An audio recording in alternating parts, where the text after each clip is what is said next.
दिव्यकुण्डलहारमोज्ज्वलमस्तकोज्ज्वलशोभितं गाढकुण्डलनेत्रमुज्ज्वलचन्द्रशीतलभासितं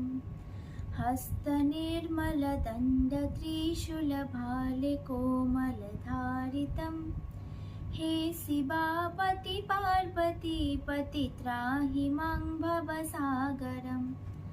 वह्निलोचन नन्दिवाहन शेषभूषणभूषितं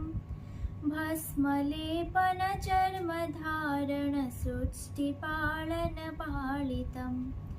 पञ्च आनन काममर्दन जोगसाधन साधितं हे शिवापति पार्वती पति त्राहि मां भवसागरम् वर्णकर्पूररूपभास्करपादे नूपुरगर्जितं चन्द्रभास्करकान्तिभाकरमस्तके सुरजोजितं भूतखेचरसिंहशार्दूलप्रेतभूधरभाषितं हे शिवापति पार्वती पति त्राहि मां भवसागरम्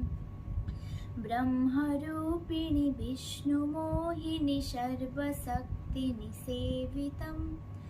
देवधारिणि अर्धवासिनि रूपकामिनि संस्थितं देवकामिनि नागपद्मिनि सर्वयोगिनि दाशितं हे शिवापति पार्वती पति त्राहि मां भवसागरम् देवकिन्नरदेवसागरभूधराधर शोभितम् आदिगोचर जानकीवरमन्त्रसाधन साधितं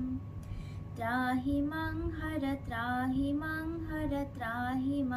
हर भासितं